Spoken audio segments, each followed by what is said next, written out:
To a sovereign who glories in the name of Britain, the bare recital of these acts must, we presume, justify the loyal subjects who fly to the foot of his throne and implore his clemency for protection against them.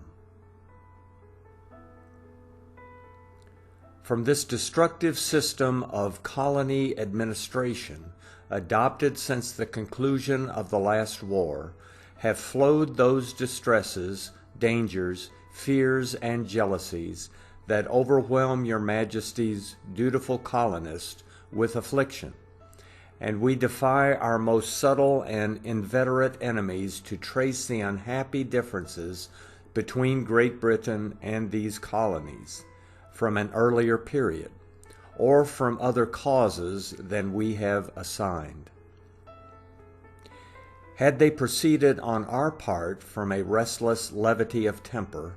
unjust impulses of ambition, or artful suggestions of seditious persons, we should merit the opprobrious terms frequently bestowed upon us by those we revere.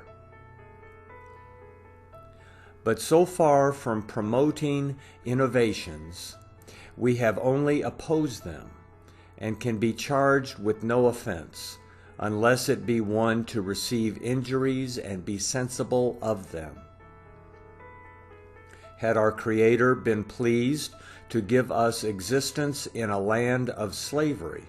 the sense of our condition might have been mitigated by ignorance and habit. But thanks be to His adorable goodness, we were born the heirs of freedom, and ever enjoyed our right under the auspices of your royal ancestors, whose family was seated on the British throne to rescue and secure a pious and gallant nation from the popery and despotism of a superstitious and inexorable tyrant. Your Majesty, we are confident, justly rejoices that your title to the crown is thus founded on the title of your people to liberty,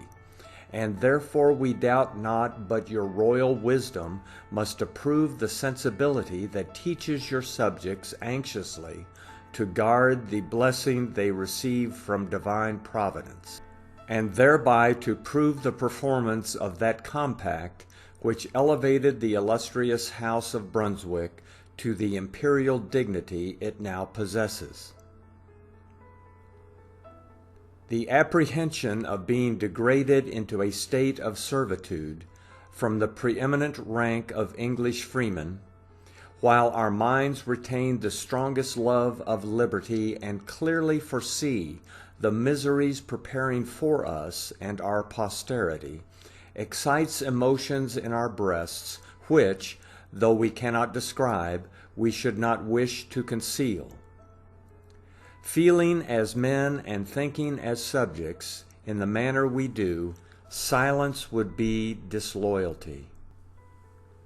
By giving this faithful information, we do all in our power to promote the great objects of your royal cares, the tranquility of your government, and the welfare of your people. Duty to your Majesty and regard for the preservation of ourselves and our posterity, the primary obligations of nature and of society, command us to entreat your royal attention, and as your Majesty enjoys the signal distinction of reigning over freemen, we apprehend the language of freemen cannot be displeasing.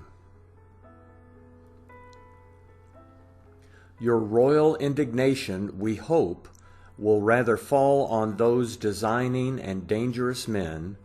who, daringly interposing themselves between your royal person and your faithful subjects, and for several years past incessantly employed to dissolve the bonds of society by abusing your Majesty's authority, misrepresenting your American subjects, and prosecuting the most desperate and irritating projects of oppression, have at length compelled us, by the force of accumulated injuries, too severe to be any longer tolerable, to disturb your Majesty's repose by our complaints.